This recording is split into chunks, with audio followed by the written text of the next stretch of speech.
Hey, let's talk about sight reading rhythms.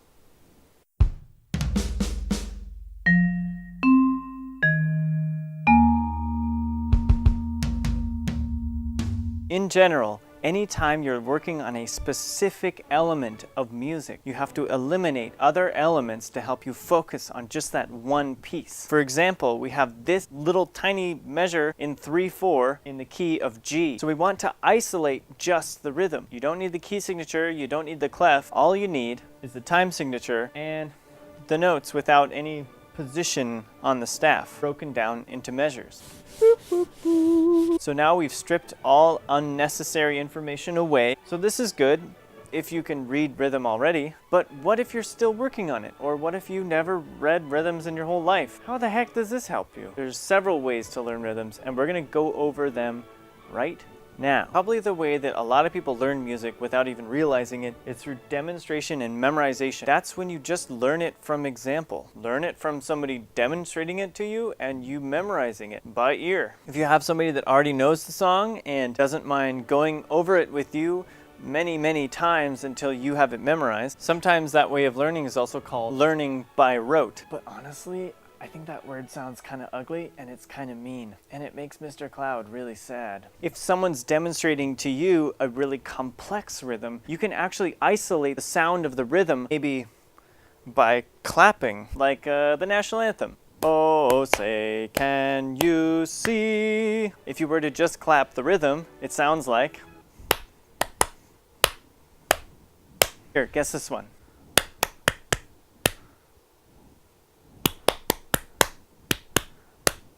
Just a small town girl living in a lonely world. Now that's one way to learn rhythms, but you're not actually reading anything. Ideally, you want to become independent of your teacher, so you don't have somebody teaching it to you unless you absolutely have to. That's a better way to go. One step up from memorization is simply to learn how different rhythms sound using syllables that help teach you, called rhythmic syllables. These rhythmic syllables originated in India. They give names to each kind of rhythm. Like a quarter note is ta. 8th notes are ti. 16th notes are tika. Ta, ti, tika. Tika.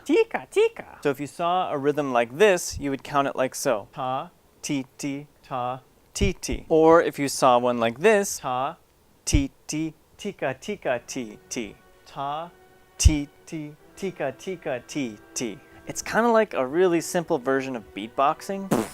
Rhythm syllables are easy and quick to learn, and you can use them for all sorts of complex rhythm. Ti, tika, ti, tu, tum, ti, cinco, pa, and triola. I'll show you this one right here. A little more complex.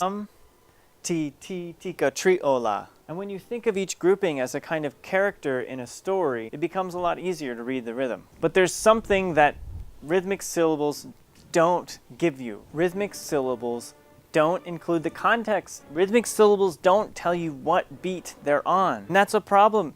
You can take them out of context and you have no idea where they came from. When you get complex syncopations and triplets and holdovers and ties and dots and all sorts of stuff, you lose track of the beat so easily. We have something that we can use to improve on that. We can use count singing. Count singing is less defined as rhythmic syllables, but more useful in an ensemble setting where you have a bunch of people reading rhythms that might cross over each other or counter each other or come together and then go apart. A lot easier to tell where everybody is if we're all counting on the same beat. For example, if we had a measure in 4/4 with quarter notes, we would just count 1 and 2 and 3 and 4 and 1 and 2 and 3 and 4 and. This is an and. You know, like plus symbol, like math. But these are quarter notes. They take up one beat, so why don't you just count 1, 2, 3, 4? Well, count singing is all about subdividing. Subdividing just means dividing the rhythm into smaller but equal pieces. Count singing forces you to subdivide the rhythm no matter what, so you can always have a clear idea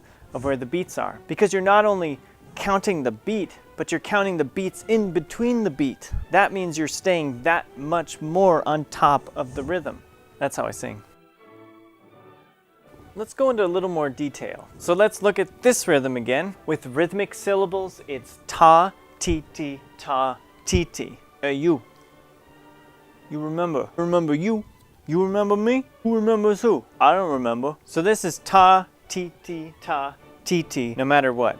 That's not going to change. However, in order to count sing it, it could be 1 and 2 and 3 and 4 and, but that's if the time signature is 4/4. This same music in a different time signature would be count sung differently. You could say 1 and 2 and 3 and 1 and you would have a bar line there. Count singing puts us in context with the time signature, which is super helpful when you're learning to sight read, because you have to keep thinking about the beats. Even singers need to learn to count. Let's do another example. I'll give you the time signature this time. So we have a dotted quarter note, an eighth note, and a quarter note. Dot adds another half of a quarter note onto the original quarter note. So this would be 1.5 beat, an eighth note, so it's a half a beat, and this is a quarter note, so in 3/4 it's also just 1 beat. Let's do the math. So for count singing, the rhythm would be 1 and 2 and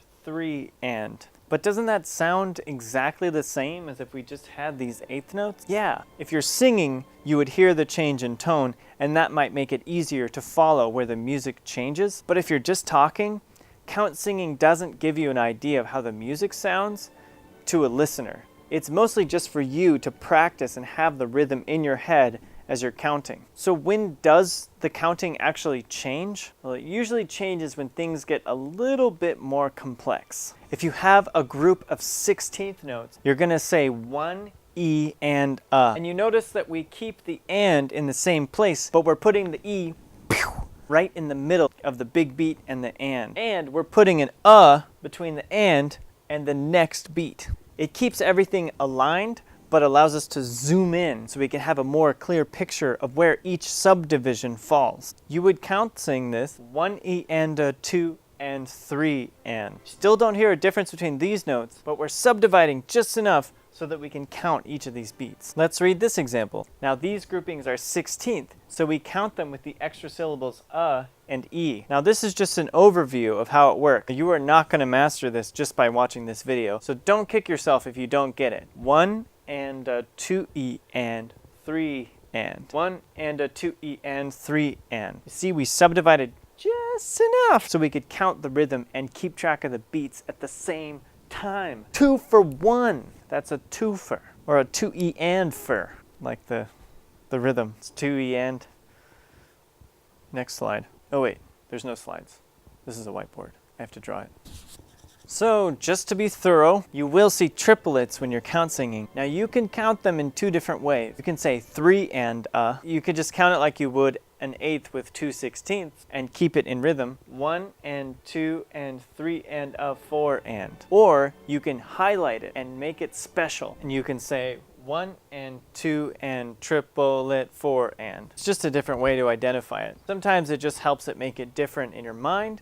Now because count singing is all about keeping track of the counts and also keeping everything in the context of the time signature, it's not bad at all to write in the counts in your music. I've done it since I was a kid, and sometimes I still do it in my choir practice. Cool thing about writing counts in is that you can pick which ones you need. Say you have these eighth notes down, huh? You don't have to write the counts in, but the 16ths are still kind of confusing. Just write the part that you want to help you get through that rhythm.